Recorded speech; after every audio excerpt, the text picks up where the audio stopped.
পাশে করতে খোদার কসম আমি কইরা এখনই ফাঁসির জেলের মধ্যে ঢুকে যেতে বুঝছস তুই আমার বাসায় এই নোংরামি করতে আমার ছোট বোন নিয়ে যেতিস গ্রাম বাদলতল কর্ণফুলী চট্টগ্রাম এই মর্মে স্বীকারোক্তি দিচ্ছি যে আমি 2023 সালে 23শে ডিসেম্বর রিয়াদের বাসায় যাই। সেখানে আমাকে দাওয়াত করা হয় যাত্রাবাড়ি থানার অধীন শনির আকড়া এলাকায়। আমরা 4 জন মিলে মদ পান করি এবং এক পর্যায়ে আমি একটি মেয়ের গায়ে হাত দিই, শরীরে হাত দিই এবং আমি মদ খাওয়া অবস্থায় ছিলাম। অবশেষে আমি বলতে চাই তার গায়ে হাত দেওয়া আমি স্বীকার করছি এবং স্পর্শকাতর জায়গায় হাত দিই। সে সময় সে ঘুমন্ত অবস্থায় ছিল। মেয়েটি হাত সরিয়ে নেওয়ার পর আমি আবার হাত দিতাম। আমি কোনো 1 তারিখে 2023 সালে একটি মেয়ে আমার বাসায় আসে আমার সাথে, আমরা একসাথে মদ খাই এবং একটা সময় সে ঘুমিয়ে পড়ে। ঘুমন্ত অবস্থায় আমি তাকে ফিজিক্যালি অ্যাবিউজ করি। এক মেয়ের সাথে সোশ্যাল মিডিয়ায় আমার কথা হতো এবং তাকে আমি তাকে গোপানাঙ্গের ছবি দিই। প্রত্যেকটি ঘটনা নিয়ে আমি সবার নিকট ক্ষমা প্রার্থনা করছি। আমি আর জীবনে মদ খাবো না।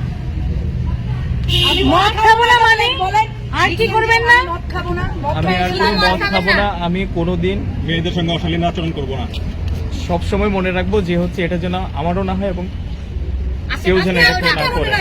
আমি নিজেরটা মনে রাখবো, আর কোনোদিন সেটা হবে আর কোনোদিন সেটা হবে।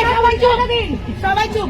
আপনি যে এটার আগে পুলিশকে যে নিজে যে এটা তো আপনি ভিতরে বলেন, পুলিশকে যে নিজে স্টেটমেন্ট দিচ্ছেন ওটা বলেন। আপনি যে নিজ মুখে পুলিশের কাছে এর আগে স্টেটমেন্ট দিচ্ছেন এটার আগে ওটা বলেন। আমি আর কোনো স্টেটমেন্ট দিই না। এটা আমার স্টেটমেন্ট। আমি কোনো স্টেটমেন্ট এটাই দিয়েছি। এটা তো লিখিত ছিল। এটা তো যেটা মুখে বলছো ওটা এসে লিখিত হবে। গাইস চুপ। বুড়ুড়া এই ভাই চুপ করেন। পুলিশ আঙ্কেল আপনার কাছে কি উনি এর আগে স্টেটমেন্ট দিছে? আপনার কাছে কি কনফেস করছে এটার আগে? হ্যাঁ, আমার কাছে স্বীকার করেছে। হ্যাঁ, তখন কি পাবলিকের সামনে ছিল নাকি আপনার কাছে স্বীকার করছে? না, তখন না, আমরা ভেতরে ছিলাম। আপনারা ভিতরে ছিলেন তখন স্বীকার করছে। ঠিক আছে, আপনাদের কাছে তার মানে আপনারা একটা স্টেটমেন্ট নিছেন, এরপর আমরা স্টেটমেন্ট। হ্যাঁ, আমাদের কাছে মৌখিক একটা স্টেটমেন্ট সে দিয়েছিল। হ্যাঁ, আপনাদের কাছে তখন কি সে স্বীকার করেছে যে সে এই যে স্বীকার করেছে? আচ্ছা, এখন তখন আপনাদের কাছে করেছে, এখন আবার আমাদের সবার সামনে করে।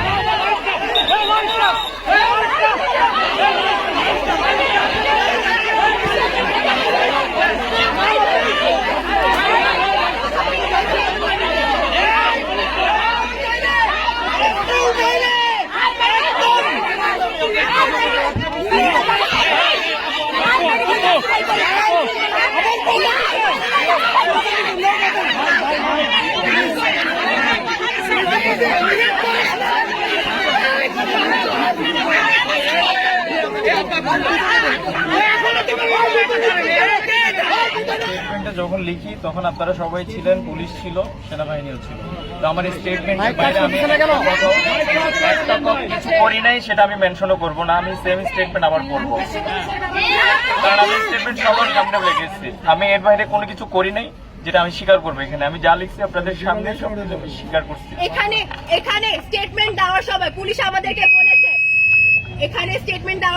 আমাদেরকে বলেছে, ওর স্টেটমেন্ট ওকে লিখতে দেওয়া হোক, তারপর ভুল হলে আবার সেটা শুধরানো হবে। এটা প্রথম স্টেটমেন্ট, এটা কোনো শুধরানো হয় নাই। সেইটা নিজ থেকে লিখেছে, এখানে রেপ ভিকটিম নিজে থেকে আছে, সেই নিজে রেপ শব্দটা উল্লেখ না করার পর্যন্ত তাকে ছাড়া হবে না। আচ্ছা, সেটার জন্য আপনারা মেডিকেল জাস্টিফাই করতে পারেন।